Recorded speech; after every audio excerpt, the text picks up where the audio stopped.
Jamais personne ne pourra reproduire le vrai regard d'un mort. Jamais. C'est quelque chose qui est typique. C'est un regard dans le vide, mais dans un vide auquel on n'a pas accès, nous. Quand on essaye d'avoir le regard dans le vide, on essaye de regarder le plus loin possible. Mais là, c'est au-delà de tout ça. La grosse différence, c'est ce regard-là. On ne peut pas recopier ce regard-là. Si fait un mec dans la rue, mets-lui une main au cul. Est-ce que tu l'as déjà fait? Celle qui ose.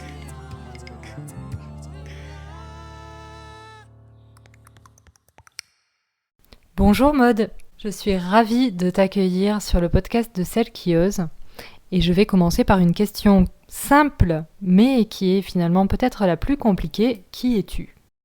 Je suis une jeune maman de 38 ans qui est du sud de la France, qui l'a toujours été, et qui a la chance de pouvoir vivre de sa passion. Pour compléter ma réponse, je suis thanatopractrice, mais aujourd'hui je suis préparatrice en anatomie dans une faculté de médecine.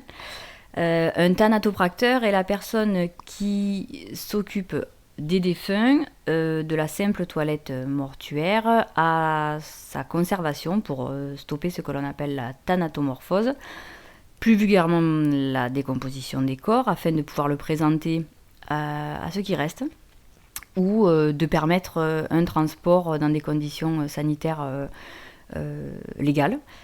Et un préparateur en anatomie est la personne qui va mettre à disposition des corps qui ont été donnés à la science, ou plus particulièrement des personnes qui ont donné leur corps à la science, dans un but d'enseignement, de recherche et de formation au sein de facultés de médecine. Je n'ai pas choisi ce métier, c'est ce métier qui m'a choisi. C'est une chose que je répète souvent. Et c'est quelque chose qui est venu à moi, avec ce besoin à la fois de mêler de la technicité et de la grande précision, et de pouvoir toucher à un être humain, à soigner un être humain qui ne peut plus se soigner lui-même, et pour permettre à des personnes d'entamer en tout cas un processus de deuil correct. Travailler vraiment, voilà, la précision me plaît beaucoup et la polyvalence. Et le métier de thanatopracteur, qui est assez connu aujourd'hui maintenant, c'était quelque chose qui était dans l'ombre, oui, fait partie des tabous de l'être humain, comme l'argent, le sexe, etc. Là, on touche à la mort. C'est peut-être ça aussi qui m'a attirée, puisque c'est une gloire dans l'ombre quelque part, puisqu'on fait un métier qui est indispensable sans avoir forcément les lauriers. Et ça c'est vrai, on est très peu reconnus. Mais voilà, j'apporte du soin à des personnes qui ne peuvent plus s'occuper d'eux-mêmes, et surtout des personnes qui sont décédées, clairement. Donc ça peut être effectivement du bébé à la personne âgée, et de leur apporter une forme de repos, quel qu'il soit, et les accompagner en tant que, quelque part, moi je me considère un peu comme une passeuse, on appelle un psychopompe aussi quelque part, les amener d'une rive à l'autre de la manière la plus sereine possible, avec tout le respect qu'on leur doit. Pour nous, communs des mortels qui ne sommes pas proches de la mort, ça pose des questions sur le rapport à la mort que tu peux avoir. C'est un métier qui fait peur pour la plupart des gens. Je pense que dans ton quotidien, tu dois avoir énormément de questions par rapport à ça. On a du mal à imaginer une promo joyeuse qui se prépare à ce genre de métier. Est-ce que tu peux m'expliquer le cheminement que tu as eu? Comment tu peux réussir à aborder la mort, à approcher la mort au quotidien? Et comment tu expliques que tu n'aies pas peur, ou moins peur, ou justement tu vas nous dire peut-être que tu as peur d'approcher la mort comme ça au quotidien? Je fais bien le distinguo, et c'est naturel, ce n'est même pas chercher, forcer, calculer, entre mon métier et ma vie personnelle. À titre personnel, j'ai vécu des décès qui m'ont profondément attristée. On n'est pas tous égaux devant la mort. Par contre, quand je suis à mon travail, j'ai énormément d'amour pour les corps que je traite, avec beaucoup d'émotions aussi, énormément d'émotions, il faut pas se le cacher. Je pense qu'un bon thanato est un thanato qui a des émotions et de l'empathie pour le corps qui a en face de nous, surtout aucun jugement, puisqu'on ne connaît pas la vie des personnes que l'on soigne. Après, le rapport à la mort que je peux avoir est complètement différent. Voilà, c'est ce que je viens de dire, entre le professionnel et le personnel. Je n'en ai pas peur du tout, j'ai cette chance-là. Et c'est ce pourquoi aussi je pense que ce métier-là me correspond bien, puisqu'effectivement c'est un tabou qui effraie beaucoup de personnes, à juste titre, puisque tout est occulté dans la mort, comme tout tabou, on cache les choses, sauf que c'est une réalité. c'est une réalité qui nous touche tous, c'est une certitude que l'on a tous, en tout cas on va mourir. Et moi mon but c'est de faire en sorte que les gens puissent se poser le moins de questions possible et surtout déstigmatiser vraiment tout ce qu'il peut y avoir autour de la mort, puisqu'il faut savoir que tous les métiers qui touchent à la mort, plutôt que de respecter les gens, on écoute les légendes urbaines, beaucoup de... Il y a beaucoup de clichés sur ce qu'on appelle les croque-morts vulgairement, sur les thanatos. Il y a aussi beaucoup d'histoires qui nous desservent. Il faut se battre aussi tous les jours contre ça. Et tu parlais à juste titre des étudiants tout à l'heure. Moi, j'ai pour habitude, chaque année, en début de cours, quand je les vois pour la première fois, parce que c'est des groupes que je vois toute l'année, mais la première fois que je les vois, je prends une demi-heure à leur expliquer qui je suis, quel est mon métier, à leur poser des questions plus ou moins personnelles, en tout cas à leur demander s'ils ont déjà vu des corps quels qu'ils soient, que ce soit dans leur famille, etc. Donc j'y vais très très doucement, je parle avec eux de la manière dont je fais mon métier, de la manière dont je respecte les corps, de la manière dont je souhaite qu'ils respectent les corps. Là tu parles des étudiants médecins. Les étudiants en médecine qui en tout cas se prédestinent, voilà, et qui sont dans dans une dynamique de médecine, qui ont réussi ce qu'on appelle la passe aujourd'hui, qui sont en deuxième année, vulgairement, on appelle ça des P2, et beaucoup ont 19-20 ans. Beaucoup n'ont jamais vu, ne serait-ce que même un corps dans leur famille. Il y en a quelques-uns. Et je pose toujours la question, est-ce que vous avez une appréhension ?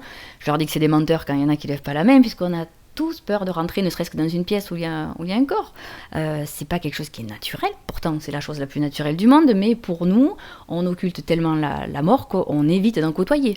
Et je leur dis toujours que moi, j'ai choisi ce métier. J'ai dit l'inverse tout à l'heure, mais en tout cas, ce métier, je le fais tous les jours. J'en vois tous les jours. Et eux, non. Et ils n'en verront pas non plus toute leur vie.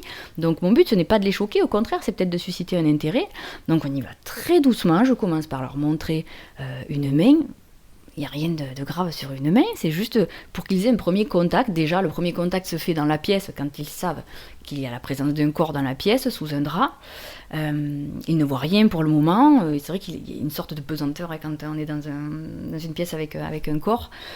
Déjà, ce premier contact-là, ils le réussissent. Et puis ensuite, on va tout doucement vers le corps jusqu'à la pièce disséquée, parce que c'est le principe des TP. Et ça se passe très bien. Et au tout début, où j'ai commencé en faculté de médecine, il y avait énormément de malaise. Normal, c'est une appréhension. Mais sur 100 personnes, 99 me disent « Mais ça m'énerve, je ne veux pas ne pas être bien, je veux y retourner. C'est juste une pression qu'on se met parce que c'est un tabou social qui est énorme.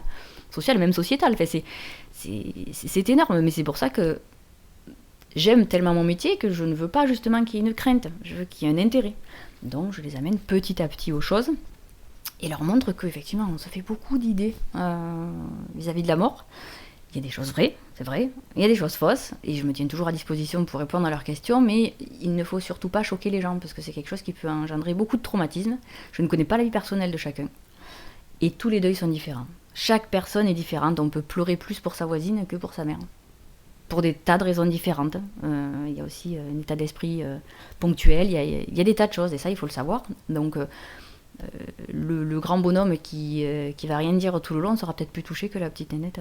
Voilà. Donc, il faut faire très attention à ce qu'on fait, et il faut toujours marcher sur des œufs, et c'est un savoir-être qui est très précis dans ce métier-là. Tu parles de tabou sociétal, justement, à quel niveau, enfin, d'après toi, est-ce que tu t'es déjà posé la question, pourquoi la mort est aussi tabou dans notre société occidentale ? Pourquoi, je ne sais pas. En tout cas, ce que je sais, c'est que c'est un fait. C'est au même titre que l'argent, la politique, le sexe. C'est des choses qui sont cachées, tout simplement parce qu'elles amènent à une réalité qui rend triste, qui n'est pas forcément toujours propre, qui n'est pas... voilà, c'est quelque chose qui est occulté parce que ça fait peur, tout simplement. La mort, oui, en général, on en a peur. On a peur de mourir. C'est la fin de tout.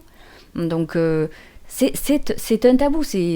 Oui, et tu l'as bien dit, c'est dans notre monde occidental, puisque dans d'autres pays, ce n'est pas vécu de la même manière. Seulement, nous, c'est occulté. On ne va pas avoir au JT de reportage sur tout ça. Ça va attirer des millions de téléspectateurs parce qu'il y a un intérêt, une curiosité malsaine, des choses comme ça. Ça fait partie des curiosités malheureusement malsaines de l'être humain. Maintenant, pourquoi ça, je ne pourrais pas y répondre, mais en tout cas, oui, historiquement, on a cette manière d'occulter la mort, et tout ce qui est caché interpelle. Soit fait peur, soit excite. Ouais. Quel est ton rapport à la mort ? Il est différent si je suis au travail ou si je suis dans des conditions personnelles. Dans des conditions personnelles, si ça me touche directement, je reste un être humain. Je reste un être humain qui réagit en fonction de, comme je le disais tout à l'heure, de mes émotions du moment, de la proximité avec la personne, de l'histoire, etc. Quand je suis au travail, j'essaye de garder cette sensibilité-là, et je sais que j'y parviens. Je me souviens toujours que cette personne-là a été un petit bébé dans les bras d'une maman. Peu importe si c'est un homme, une femme, etc., ça a été forcément l'enfant de quelqu'un. C'est quelqu'un qui a eu un passé, qui a vécu sa vie comme nous, on est en train de la vivre à ce moment-là. La sienne est terminée.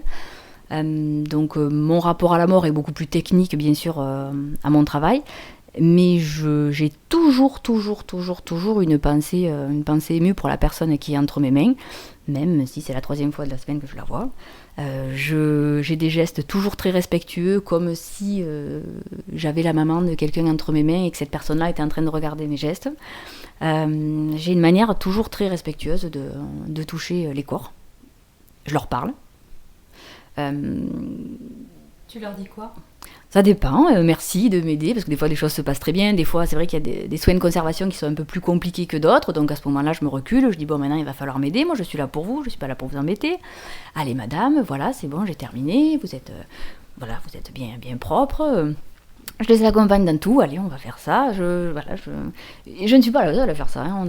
On est beaucoup à le faire, mais il y a beaucoup d'humanité dans ce que je fais, et ça ne reste pas, pour moi un être humain, je l'ai eu entendu, ça m'avait beaucoup choqué, un être humain décédé n'est pas un bout de viande, c'est un être humain, voilà, c'est quelqu'un comme vous et moi, il faut avoir un rapport complètement respectueux et ému par rapport à tout ça, parce que cette personne qui est entre mes mains suscite des larmes derrière des portes que je ne vois pas. Et moi, je ne les connais pas, les personnes qui restent. Moi, par contre, j'ai la personne qui est décédée entre mes mains, et par respect pour ces gens-là aussi, je me dois d'y apporter le plus grand soin. Lorsque tu reçois les gens dans ton, comment on appelle ça, ton cabinet, ton laboratoire, tu les reçois, ce sont des numéros, tu ne connais jamais les noms des personnes que tu... Alors c'est l'inverse, je suis la seule à connaître l'identité des personnes.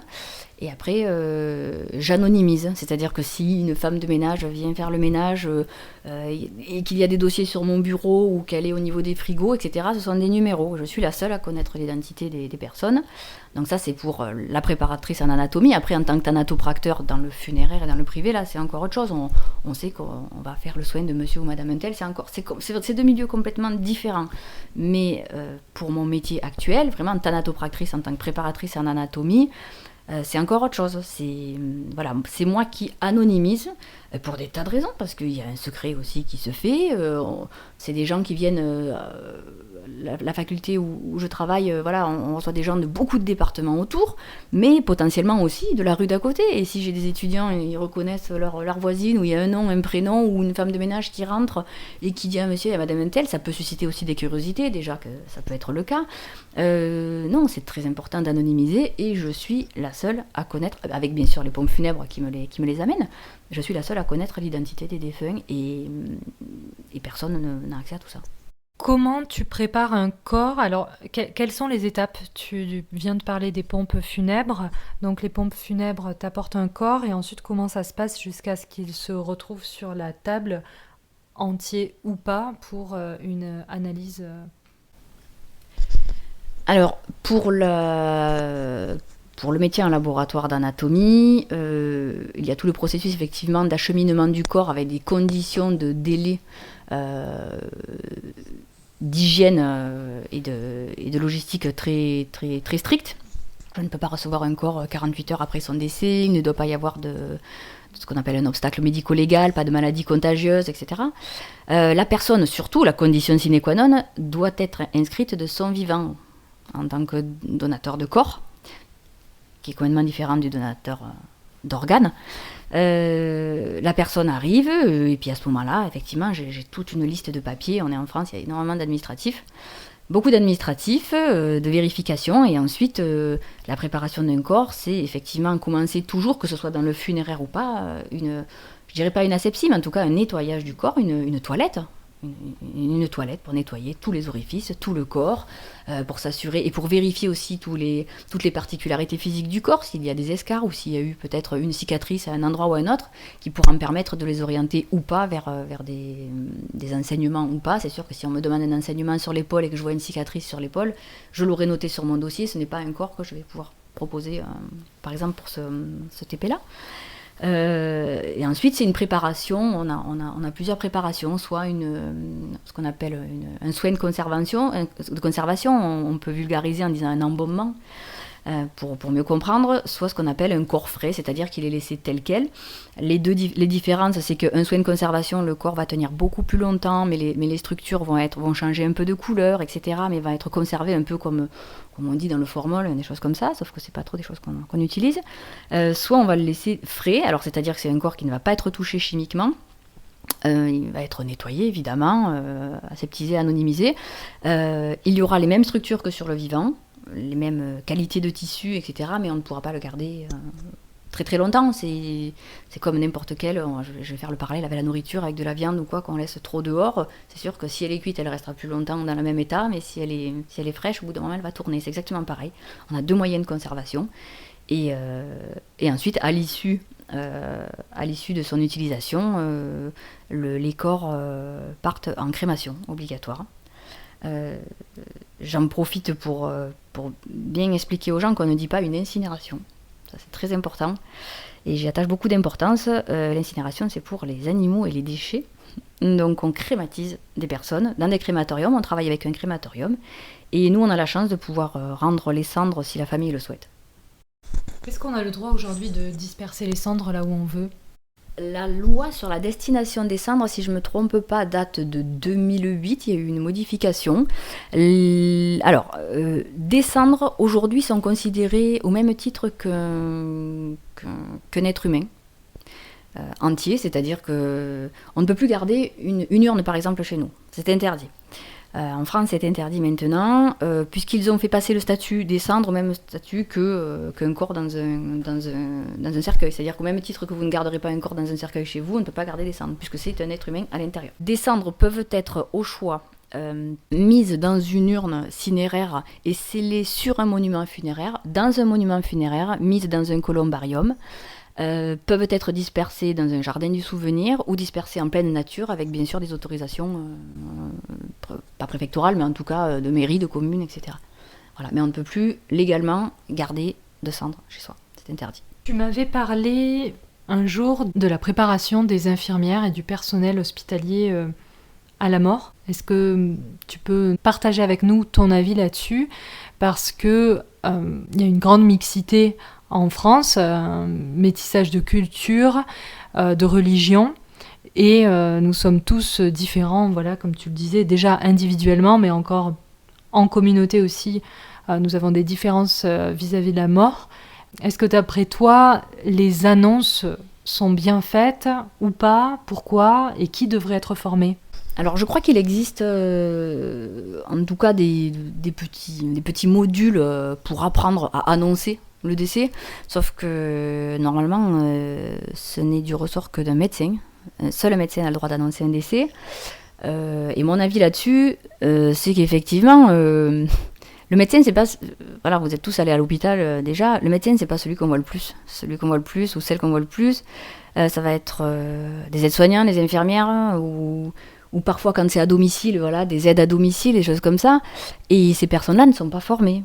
Ni à l'annonce, ni à la gestion derrière du corps, du décès, etc. Donc elles ont des automatismes, je pense aux infirmières, voilà, de sceller la bouche, de faire une toilette, etc. Bon, nous, en tant que thanatose, ça nous pose quand même pas mal de problèmes puisque ça nous empêche derrière certains souhaits, mais bon, il y a un manque de formation complètement, il n'existe rien. Il n'existe rien, et comme tu le disais, voilà, il y a une différence de culture. On n'approche pas un corps de quelqu'un, de musulman, de la même manière que ce qu'on approche quelqu'un qui peut être athée, peu importe. De la même manière, un corps de chez une personne juive va pas être traité de la même manière. Enfin, c'est pas du tout les mêmes obsèques déjà, c'est pas la même chose.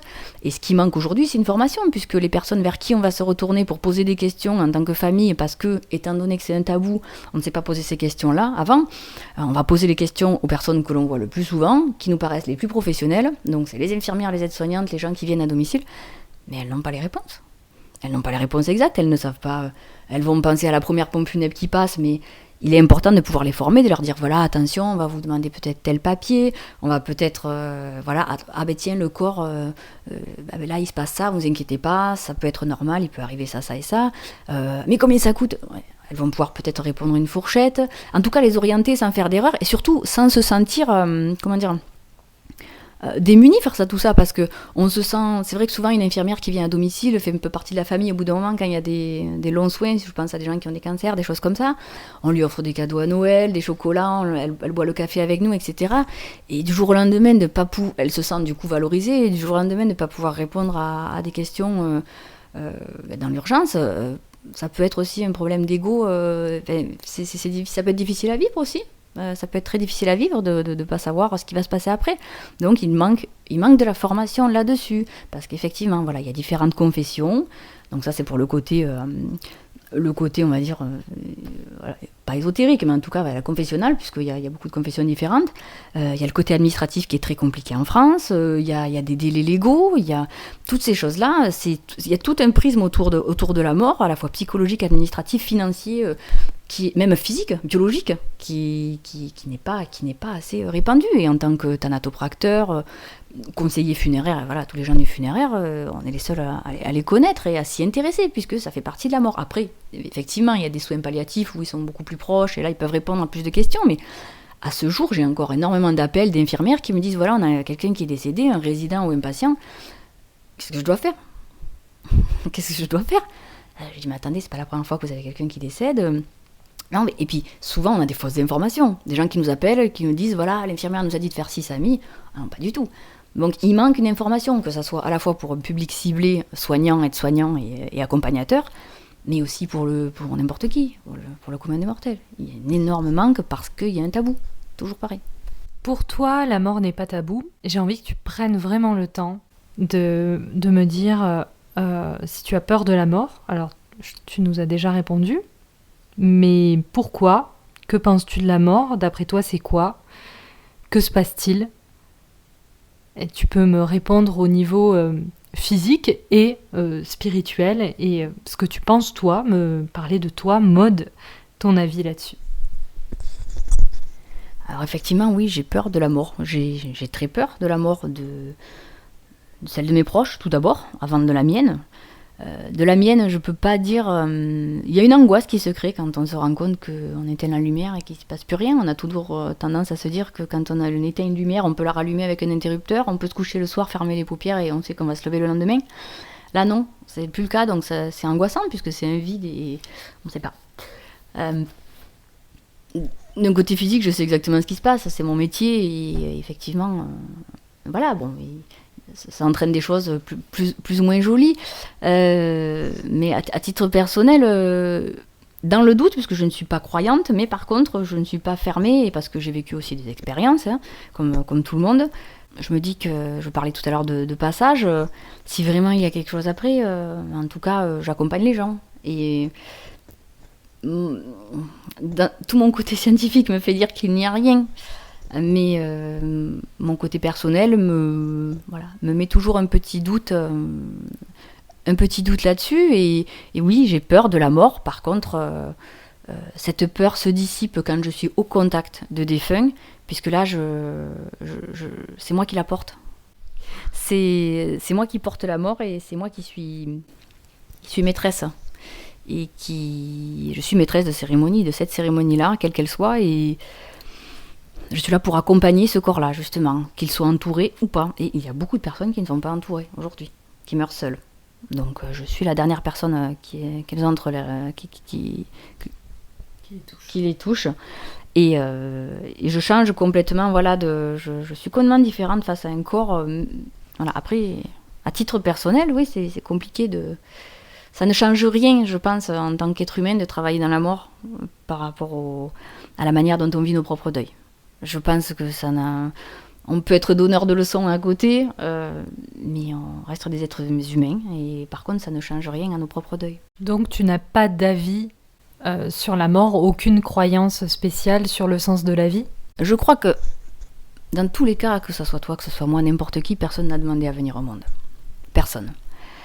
En tant que parents, on se doit de mener, de guider en tout cas nos enfants vers quelque chose qui les transcendera, de les accompagner, de les préparer peut-être aussi au début et à la fin, puisque c'est la mort, on parle de cette mort-là, mais il y a d'autres morts, hein, il y a d'autres fins tout simplement.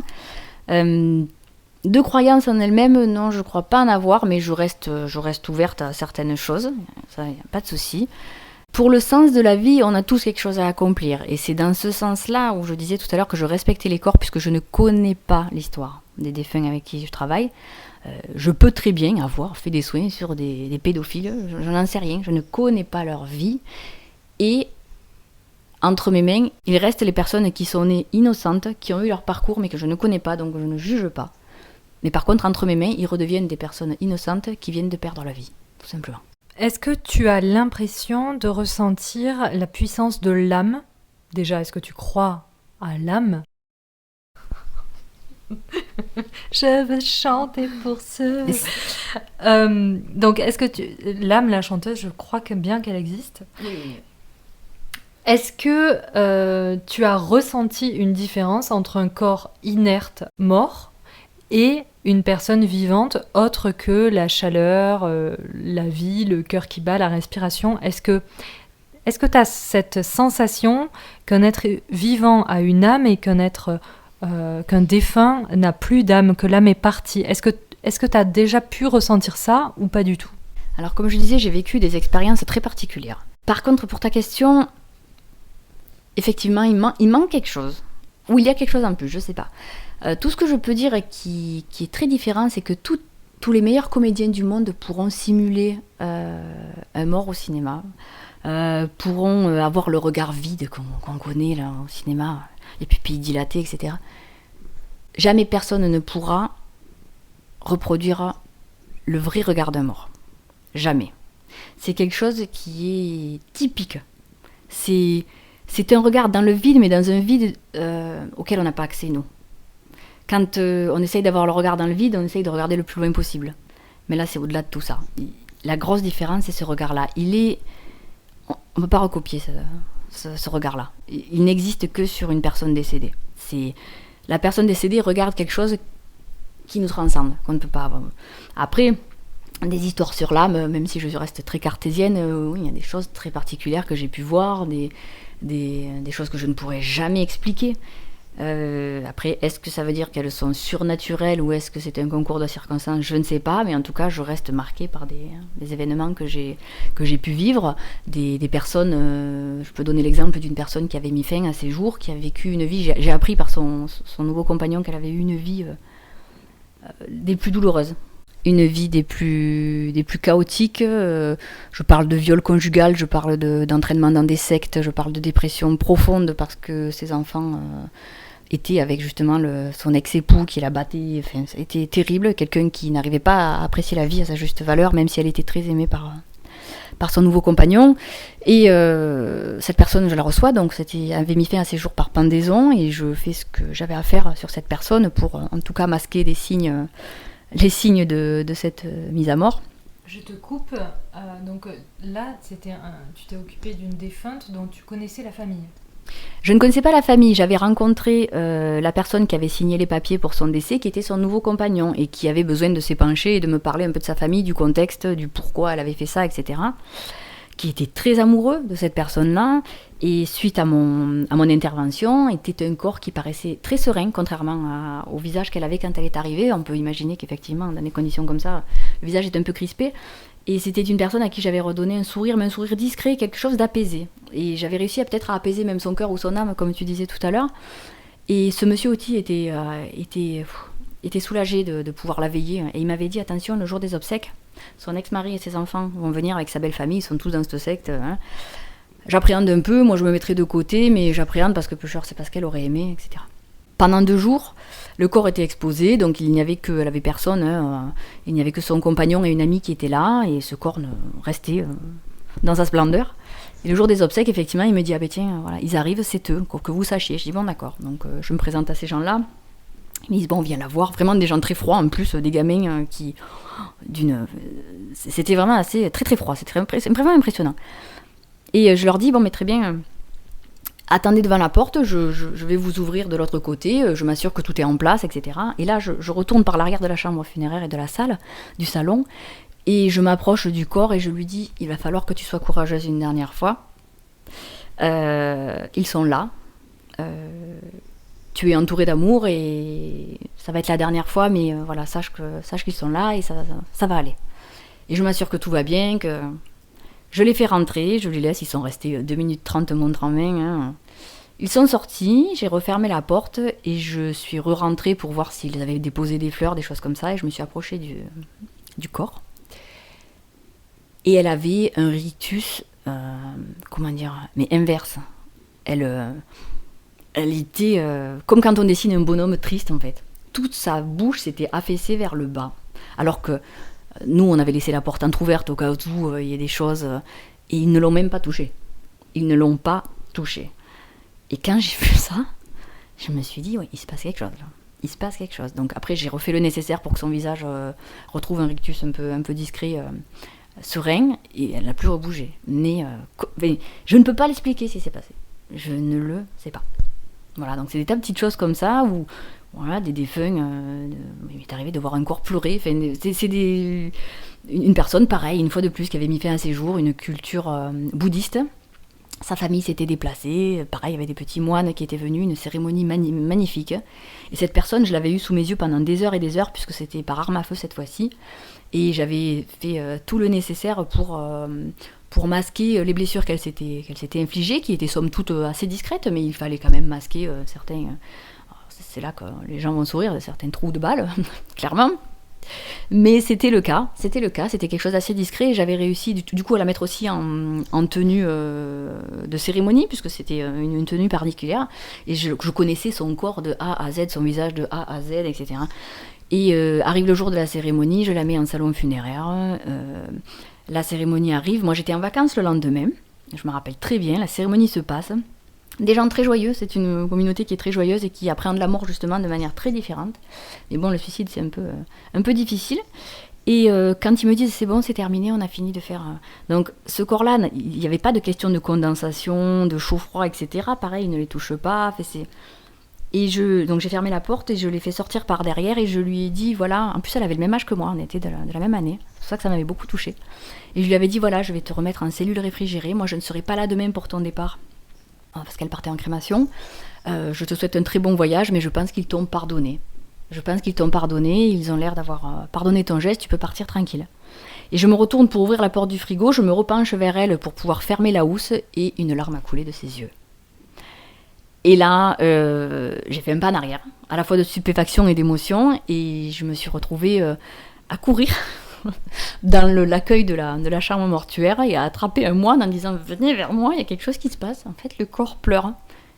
Et cette personne-là, d'un calme olympien, m'a dit « C'est normal. C'est normal, c'est bien, tout va bien ».